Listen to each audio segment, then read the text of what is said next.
नमस्कार दोस्तों, स्वागत है आप सभी का मेरे चैनल द टेक्सट्रैक्टर में। और आज हम बात करेंगे राफेल एयरक्राफ्ट की। आप सभी न्यूज़ में देख रहे होंगे कि राफेल आजकल बहुत चर्चित है और उसी को आज हम डिस्कस करेंगे, उसकी टेक्नोलॉजी डिस्कस करेंगे। क्यों चाइना और पाकिस्तान उससे इतना खौफ खाए बैठे हैं, उसके बारे में आपको बताऊंगा। आप टेक्नोलॉजी सुनेंगे तो आप दंग रह जाएंगे। तो आज हम इस वीडियो को आगे बढ़ाते हैं, चलिए शुरू करते हैं। जो राफेल है वो एक French developed multi role 4.5 generation का एयरक्राफ्ट है। इसको डसॉल्ट एविएशन, जो एक फ्रांस की कंपनी है, उसने डेवलप किया है। डसॉल्ट एविएशन ने इसकी डेवलपमेंट जो शुरू करी थी वो 1983 में शुरू करी थी और इसको पूरा बना के तैयार किया गया था 1987 में। ये 4.5 जनरेशन का है। वैसे तो ये 4th जनरेशन का प्लेन था, लेकिन 2016 में एक नई टेक्नोलॉजी आई जिसको AESA रेडार कहते हैं। उसके साथ अगर हम किसी भी 4th जनरेशन के प्लेन को अपडेट कर दे तो वो एक 4.5 जनरेशन का बन जाता है। जो राफेल का रेडार था वो पहले से एडवांस था, क्योंकि वो एक मल्टी डायरेक्शनल रेडार है। मल्टी डायरेक्शनल का मतलब ये है कि जो राफेल है वो अपने 360 डिग्री में सब कुछ डिटेक्ट कर लेगा 100 किलोमीटर की रेंज में, और वो मैक्सिमम 40 टारगेट को एक साथ एंगेज कर सकता है। इतनी कैपेबिलिटी है राफेल में। और मल्टी रोल का मतलब होता है कि ये बहुत सारे काम कर सकता है, जैसे कि ये रिकॉनेसेंस का काम कर सकता है। एनिमी के बेस के ऊपर चक्कर लगा के वो उसके सारे डेटा को कलेक्ट कर सकता है, उस पर नज़र रख सकता है बेस पर।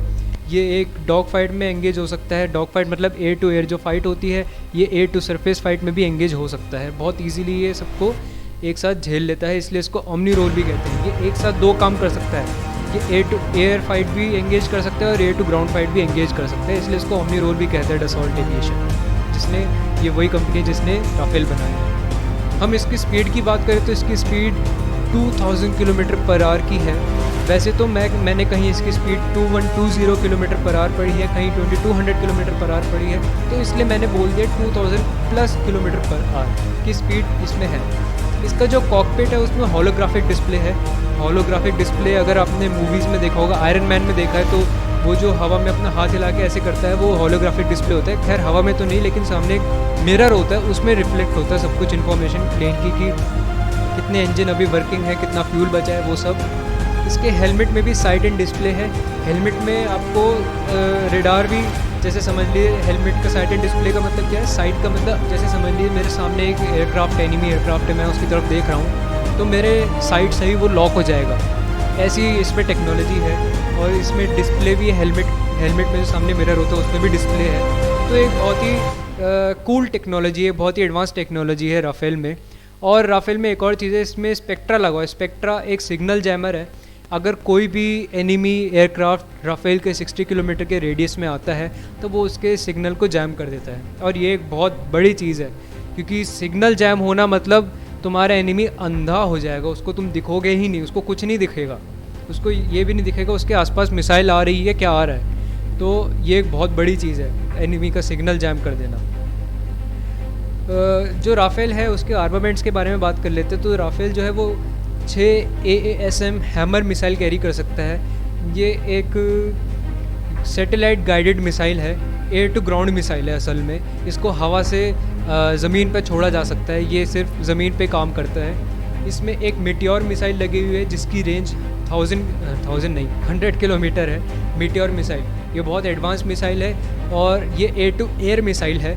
और इसकी मैं बात करूं तो ये मिसाइल ऐसा है कि अगर इसको कोई एनिमी हमारे 60 किलोमीटर के रेडियस में आया और इस मिसाइल को उस पर लॉक किया, तो कहते हैं कि 60 किलोमीटर की जो रेंज है वो नो एस्केप जोन मानी जाती है मीटियोर की। मतलब 60 किलोमीटर के अंदर इस मिसाइल से कोई नहीं बच सकता, आप भले कुछ भी कर लीजिए। और इस मिसाइल की स्पीड जो है वो माक 4 की है।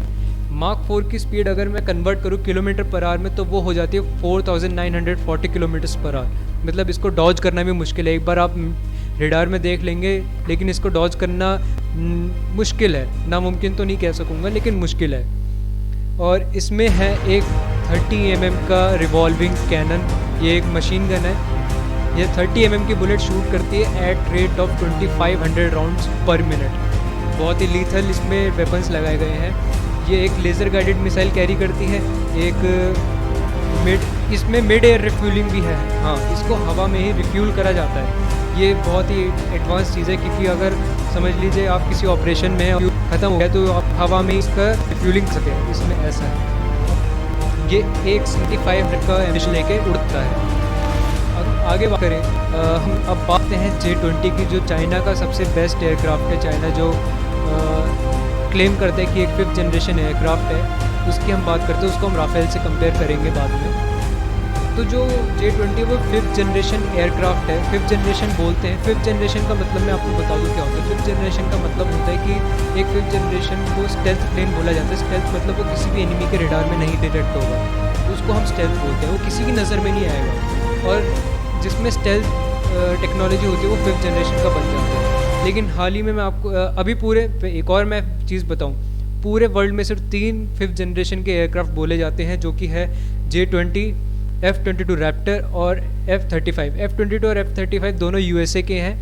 ये दोनों USA के लॉकहीड मार्टिन डेवलप करता है। अभी रशिया भी अपना एक 5th जनरेशन का प्लेन डेवलप कर रही है, जो कि सुखोई Su-35 है।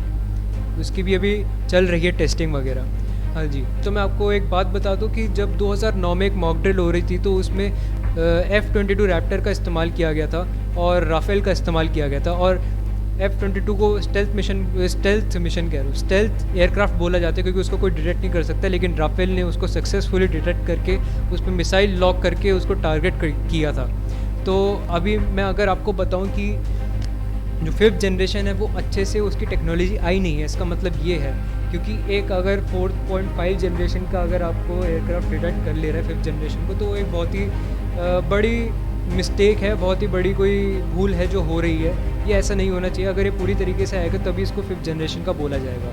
5th जनरेशन वही है, अगर जैसे इंडिया में भी 5G नेट अच्छे से नहीं आया है, उसी को हम वैसे ही 5th जनरेशन एयरक्राफ्ट अभी तक वर्ल्ड में उसकी टेक्नोलॉजी नहीं है। अब हम आगे बढ़ते हैं अपने J-20 पे। J-20 एक ऑल वेदर स्टेल्थ जेट है। अगेन 5th जनरेशन का तो स्टेल्थ जेट बोलता है चाइना, सिर्फ चाइना बोलता है, वर्ल्ड में और कोई नहीं बोलता। जैसे राफेल में मीटियोर लगा एयर टू एयर मिसाइल, वैसी J-20 में लगी PL-15। PL-15 को क्लेम किया जाता है कि उसकी रेंज 300 किलोमीटर है, लेकिन अब तक उसको कभी इस्तेमाल नहीं किया गया, इसलिए हम उसको कुछ कह नहीं सकते। राफेल को फ्रांस ने कॉपरेशन में इस्तेमाल किया था, इसलिए राफेल की हमको कैपेबिलिटीज़ पता है, उसको हमको पता है कि उसका कितना सक्षम है वो एक लड़ाई में, इसलिए हम उसको प्रेफर कर रहे हैं। J-20 अभी तक कहीं इस्तेमाल नहीं किया गया, उसकी जितनी भी बातें वो सब लिखी लिखाई बातें मैं आपको बता रहा हूँ। जो J-20 का PL-15 air to air missile है वो एक छोटे टारगेट को लॉक नहीं कर सकता because of its accuracy. PL-15 में एक्यूरेसी नहीं है, इसलिए उसको बड़े एयरक्राफ्ट पे टारगेट किया जाता है, जैसे कि C-130J। ये वही एयरक्राफ्ट है, अगर आप PUBG खेलते हैं जिससे हम पूछते हैं, वही C-130J है। बहुत बड़ा एयरक्राफ्ट है असल में अगर आप देखें तो। और J-20 यार मैं उसके लिए कुछ नहीं बता सकता, क्योंकि चाइना इतना डिस्क्लोज़ नहीं करता अपनी चीज़ें, वो बस शोकेस करता है, वो डींगे हाँकता है, इसलिए उसके बारे में ज़्यादा कुछ बताया नहीं गया बस। और अभी आज सुबह ही मैंने न्यूज़ देखी कि जो चाइना है उसने J-20 का जो स्टेटस है वो 4th जनरेशन का कर दिया 5th से। अब आप देख लीजिए क्या चल रहा है, पता नहीं, मुझे कुछ समझ नहीं आता। अब हम आगे बढ़ते हैं अपनी अगली उस पर। पाकिस्तान का जो सबसे बेस्ट जो क्लेम करता है पाकिस्तान एयरक्राफ्ट, वो है F-16 फाइटिंग फैल्कन, जिसको वाइपर भी बोला जाता है। ये एक अमेरिका की कंपनी लॉकहीड मार्टिन प्रोड्यूस करती है। अमेरिका ने पाकिस्तान को ये सेल्फ डिफेंस में दिए थे, फ्री में दिए थे, भीख में दिए थे पाकिस्तान को ये F-16 एयरक्राफ्ट। पाकिस्तान के पास खुद का एक एयरक्राफ्ट नहीं है। पाकिस्तान अमेरिका का भीख में दिया हुआ F-16 इस्तेमाल करता है और चाइना का भीख में दिया हुआ JF-17 इस्तेमाल करता है, और वर्ल्ड को बता दें कि हम सबसे बड़ी मिलिट्री और एयरफोर्स पावर है। ये वही बात है कि जैसे बड़े भाई की टी शर्ट छोटी हो जाती है तो छोटा भाई पहन लेता है, ये वही चीज़ होती है पाकिस्तान के साथ कि कोई टेक्नोलॉजी पुरानी हो जाती है तो लोग उसको दान में दे देते हैं। लेकिन तब भी हम इसको कंपेयर करते हैं, क्योंकि इससे हमारे राफेल की लड़ाई आने वाले आने वाले टाइम में कभी भी हो सकती है। तो राफेल और F-16 जो है वो दोनों ही 4th जनरेशन के प्लेन हैं।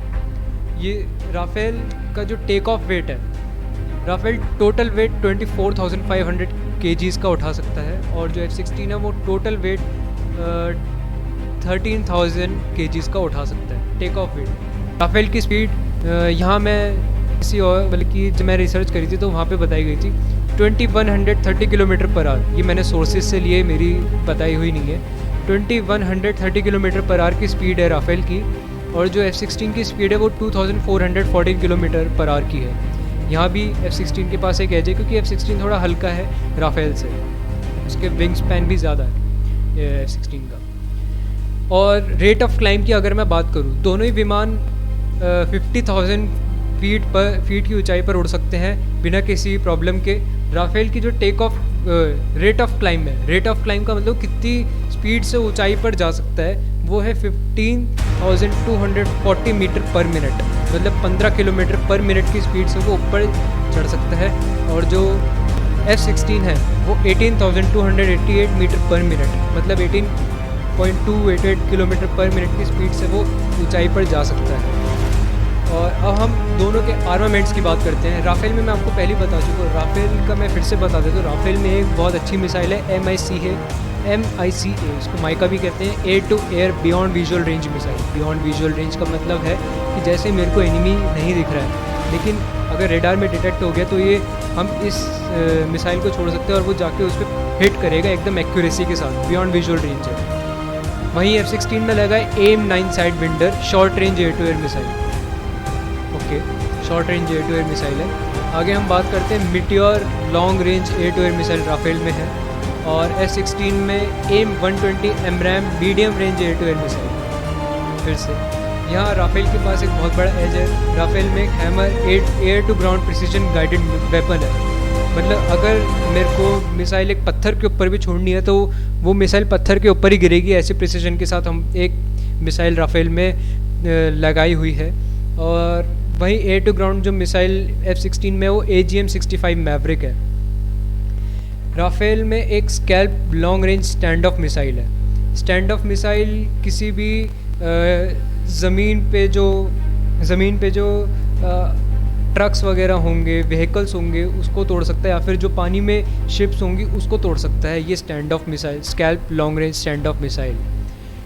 अगर मैं सारे ही F-16 के गिना दूँ तो F-16 में एक क्लस्टर बॉम्ब है, लेज़र गाइडेड मिसाइल है, GPS गाइडेड मिसाइल है, न्यूक्लियर बॉम्ब भी उसमें तैनात कर सकते हैं हम। वहीं राफेल में एक AIM-39 एक्सोसेट मिसाइल है, एक लेज़र गाइडेड मिसाइल है, GPS गाइडेड मिसाइल है, और GI-80-30 रिवॉल्वर कैनन है। वो रिवॉल्विंग कैनन मैंने आपको बताया था, मशीन गन है, 30 mm के bullet at 2500 rounds per minute की स्पीड से वो फायर करता है। अब और हम राफेल में conventional warhead and nuclear bomb को भी तैनात कर सकते हैं।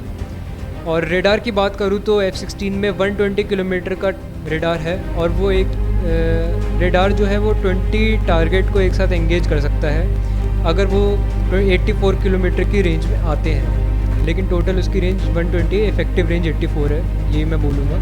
और जो राफेल में है वो मल्टी डायरेक्शनल रेडार है, उसकी रेंज 100 किलोमीटर की है और उसकी इफेक्टिव रेंज भी 100 किलोमीटर है। अगर उसके अंडर 40 टारगेट को एंगेज कर सकता है एक साथ। और फिर से राफेल के पास एक एज है, क्योंकि राफेल में लगी हुई है एक एनिमी रेडार जैमर। तो 60 किलोमीटर की रेडियस में कोई भी आ जाएगा एयरक्राफ्ट तो वो उसको जैम कर देगा, उसके रेडार को अंधा कर देगा एक तरीके से। ये एक बहुत ही अच्छी टेक्नोलॉजी है।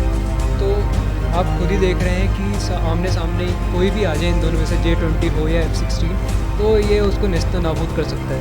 खैर, मैं ट्रेनिंग की बात करूँगा कि इंडियन एयरफोर्स में पायलट्स को बहुत अच्छी ट्रेनिंग दी जाती है। अगर पिछले साल आपने देखा होगा 2019 में जब बालाकोट में स्ट्राइक की गई थी तो अगले दिन पाकिस्तान ने अपने F-16 को भेजा था। वहीं हमारे विंग कमांडर अभिनंदन सर MiG-21 जो कि 1971 में इस्तेमाल किए गए थे, वो एयरक्राफ्ट को लेकर गए और वो 3rd जनरेशन का एयरक्राफ्ट है और उससे एक 4.5 जनरेशन के F-16 फाइटिंग फैल्कन को मार गिराया था, नेस्तो नाबूद कर दिया, तहस नहस कर दिया था। और इससे बहुत बड़ी चीज़ ये हुई कि अमेरिका ने बोला पाकिस्तान को कि आगे से अगर तुमने भारत के ख़िलाफ़ हमारे एक भी F-16 इस्तेमाल किया तो हम सारे वापस ले लेंगे। क्योंकि अगर आप खुद देखें कि एक पुराने एयरक्राफ्ट से एक नए 4.5 जनरेशन का एयरक्राफ्ट हार गया, तो इससे बेइज्जती किसकी हुई? अमेरिका की कंपनी की, क्योंकि उसने बनाया, वो उसने दिया है इस्तेमाल करने के लिए, सेल्फ डिफेंस के लिए। लेकिन पाकिस्तान उसको कैसे इस्तेमाल कर रहा है आप खुद देख रहे हैं। वही बात होती है कि बंदर के हाथ में बंदूक दे देना, आपके पास सामान है लेकिन इस्तेमाल करना ना है तो उसका कुछ मतलब नहीं होता। तो इस वीडियो को यार शेयर करना, ये वीडियो अच्छी लगी तो लाइक करना और मेरे चैनल को सब्सक्राइब करना। इतना शेयर करना कि हर एक इंडियन की छाती चौड़ी हो जाए वीडियो देखकर और गर्व से बोले कि मैं इंडियन हूँ। और मैं इसी के साथ ये वीडियो एंड करता हूँ। अब हम मिलते हैं अपनी नेक्स्ट वीडियो में, तब तक के लिए बाय और जय हिंद।